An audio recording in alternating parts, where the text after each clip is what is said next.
we had some conversations about it in the group chat, so I figured I'd at least see if there's any further conversation here. But what do we make of Deion Sanders saying that he's going to get a whole new offensive line?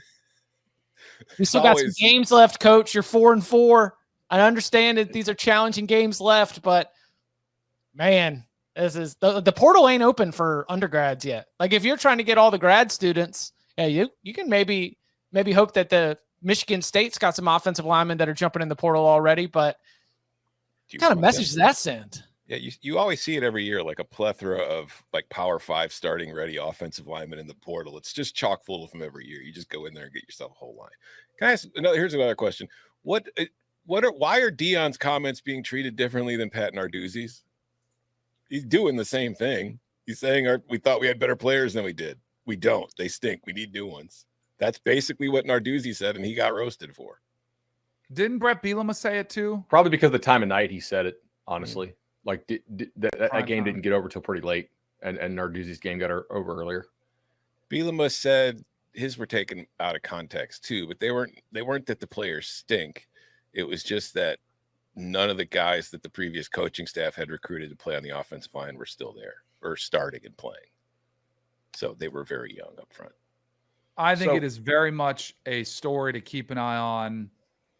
The quit factor coming in. I mean, how do you feel if you're an offensive lineman on that team and your coach just said you stink, like to everybody? And not only that, like there's an aspect of you have to be honest and, you're not very good, but we're not going to develop you. We're not going to coach around you. You're just gone. Like that to me is the thing that's different about what Deion is saying. And Narduzzi did too. But like the fact that he's saying we're going to go out and get new guys, how are they going to look the last 4 weeks of the season? Are you going to go out there and give your all knowing like this is both the blessing and the curse of NIL. Like if you were brought in there to make some money or whatever the situation was, or if you're going to enter the portal, the guys are going to throw in the towel. Like guys show up for the paycheck in the NFL all the time. I think you're going to see guys, and maybe they show up, maybe they don't. But if they do, are they going to be walking through the motions because their coach just threw them under the bus? I think it's really dicey to say this early. After the season, open it. Yeah, for sure. We get it. But with 4 games left. I have a couple thoughts. Number one, Colorado desperately needs some of the offensive linemen it ran off. Right? Like the guys that left are better than some of the guys they have. Number two, the vast majority of this offensive line for Colorado right now are transfers. Okay? They're a pretty good reflection of what you can get in the portal if you're not Michigan, Georgia, serious national title contending team. Oklahoma got a couple good ones this year. Ohio State, needed to get a couple.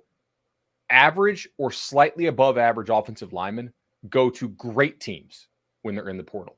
There's a serious lack of quality or even passable offensive linemen in the portal. And if they're in there, you're going to pay them. Right? Mm-hmm. A really good offensive tackle is going to get over $500,000 in the portal. Does Colorado get that kind of NIL, Jack? Maybe they do if you're Travis or Shedeur. But for everybody else, I don't know. And then you still have to convince them to come play for a team that's fighting for its life for a bowl game. This is the one limiting factor when you rebuild through the portal. Like everybody thinks the portal is a quick fix. And clearly from going from 1 win to 4 wins, maybe they'll get 5, maybe they'll get 6. Hell, maybe they'll get 7. Who knows? College football is kind of unpredictable. But one thing I can predict is that you can't just quick flip the offensive line room.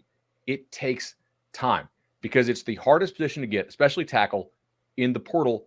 You have to get bodies out of high school. You have to invest the time in developing them, teaching, putting weight on. Like you can't outpunch your weight class. Deion could be the best damn recruiter out there. And I think he is a good recruiter. Obviously, he's got serious personality, serious chops and gravitas, but if they ain't in the portal, they ain't in the portal. And the best ones, like Deion is not beating Georgia for Kids or Michigan or schools like that. So they're not going to flip this thing. It's just not going to get materially better. Now the competition gets worse, okay? Because the defensive line play in the Big 12 is for the most part pretty bad. It's worse than what the Pac-12 has. Pac-12 has different body types at the top than what the Big 12 has, especially with Oklahoma and Texas leaving. Now Utah comes in, but you already play Utah this year, so that's kind of net. But like Kansas doesn't have D linemen who scare you. TCU, Texas Tech, not a ton compared to what you see week to week in the Pac-12. So the competition gets a little easier. And yeah, I mean, after you prove of concept, maybe you make a bowl, maybe you can slightly upgrade this. But if you want to get protection for Shedeur, you got to do one of two things: declare for the NFL draft or hurry up and graduate and transfer. Or leave somebody in to chip somebody once in a while. Yeah, that's the other thing. They're in 10 personnel all day, right? Yeah. Yeah, that was the issue. You want to go play tight end there?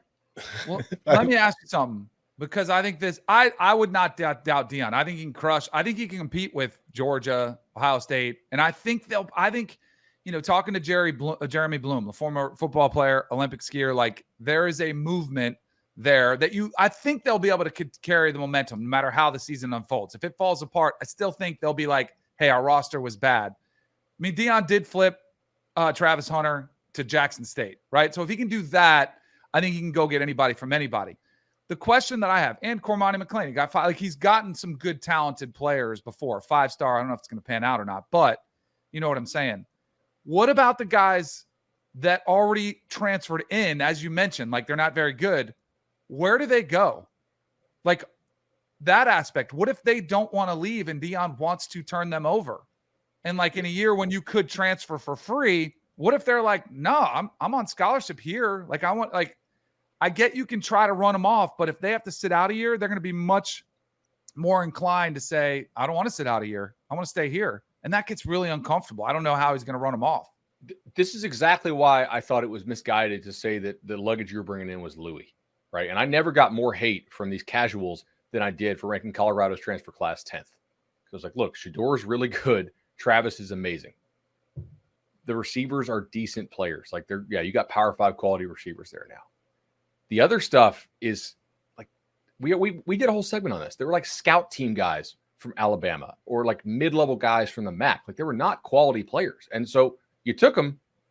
And I wonder if part of the assumption was, to Danny's point, you took them at a time in which the NCAA was being pretty permissive with this double transfer stuff. It was still against the rules, but it wasn't really enforced. As Yahoo guy Dan Wetzel says, like everybody found a dialysis uncle, right? And they were able to claim that within 100 yards or 100 miles or whatever it was and transfer again. But now it seems to be pretty enforced. Like Tez Walker is the exception. So you might be stuck with this luggage that you called Louis. And I don't know, like we'll see. Would you change the offense? No. Okay. You want to go to an offense that's more reliant on pushing people around? Like I want Shedeur slinging it. He's played well. I think they got to bring a little more balance. I think they got to try to run it a little bit more.